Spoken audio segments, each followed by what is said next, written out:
Sir, I am Sriram, sir. Sir, I have a general question.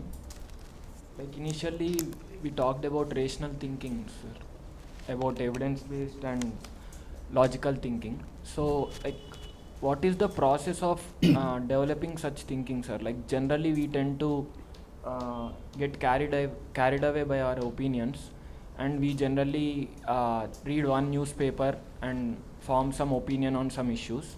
Like, how do you go about understanding an issue, and how do you do some research, and like what is the process involved? Ordinarily, that's a function of education. Real education is giving us the capacity to think rationally, to assess the evidence, and to internalize your own personal experience, not only what you read, what you learn from others, but is it conforming to your own experience and common sense, and coming up with a set of alternative propositions to change the situation. Viable, rational, effective propositions. That's what education should be. Because our education in general is a disaster at every level, including universities and colleges. Most degrees are bogus. They're irrelevant. I'm sorry for being so harsh, but I think I'm speaking the truth. Anybody who has an understanding of what's happening in a society would agree with that. If a few people like you are doing well, it is despite our system, not because of the system. So that is the primary thing. The second is, have you created public fora for rational public discourse in parliament and legislatures, in media, etc. Because everybody cannot be rational and thoughtful and well informed and logical. But the elites in society, not necessarily those in power, but the people who think, whose voice counts, who are intellectuals or whatever, if they also don't have those qualities, then the country is in a mess. So have we created fora in the media and in the legislatures and in public fora, a mechanism for rational public discourse? What happens in science and technology? Whatever be the failing, there is a certain method, peer-reviewed journals, evidence-based and logical, whether replication is possible or not. Therefore, while there are some mistakes that happen, there are internal checks and safeguards to ensure that ultimately rationality prevails. That's why science and technology always progresses.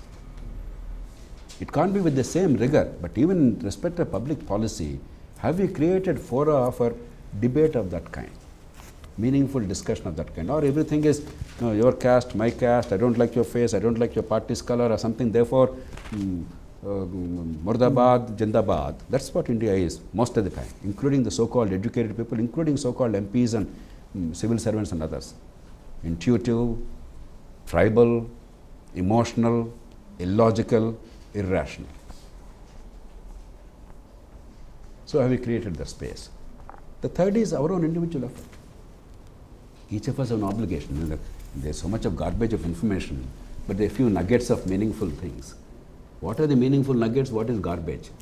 This is a problem throughout history, but much more so today than ever before. Have you heard of Al-Biruni? Al-Biruni was a traveler in the 11th century, around the time that Muhammad of Ghazni was invading India and doing all that stuff.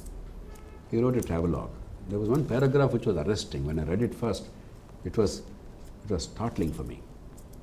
He said the Indians claimed that they were the best in everything. In astronomy, in mathematics, in Ayurveda, in surgery, everything they are the best and greatest. Even today that's what we say, no?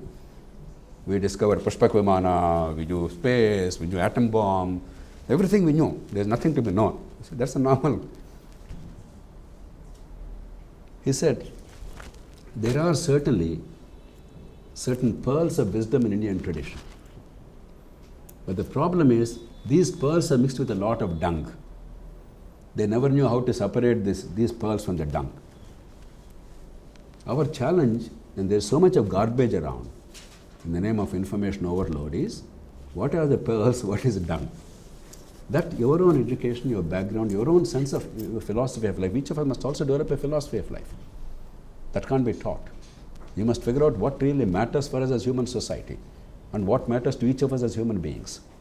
If you're not clear-headed about that, if you're very confused, you go this way one day, that way another day, then you're weather vane. So on the basis of that, if you can separate the chaff from the grain, or grain from the chaff, the pearls from the dung, then we can be positive contributors to public good. In India, we have an oral tradition. We confuse between very alliterative and flowery talk with power of ideas. Flowery talk is not ideas. If somebody recites a beautiful poem, you think it's fantastic. It's rubbish, he recited it. Thought process must be logical, evidence-based. It must be endogenous. Because of flowery talk, we confuse between flowery talk and wisdom, and anybody who recites a beautiful poem we think is fantastic. So there is a cultural propensity to ignore actual wisdom and put on a pedestal the recitations and the received wisdom. So a conscious effort must be made. And ordinary people may or may not be able to make that. In day-to-day life, they make those decisions most of the time. Even illiterate people do. When it comes to beyond the immediate family, when they don't understand the linkages, it's much harder. But at least people like you and I, whether you're a public servant or not, enlightened citizens, educated people, truly educated people who care for public good, we have an obligation to rise above the ordinary and think through things very carefully. But I discovered in my lifetime that it's a very rare thing in India. In much of the rest of the civilized world, it's common because the educational process, the quality of public discourse are different. But even there are serious dark spots. See what's happening in America.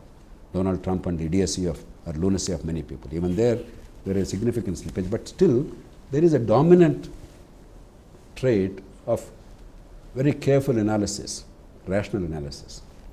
India, it's a hopeless minority trait.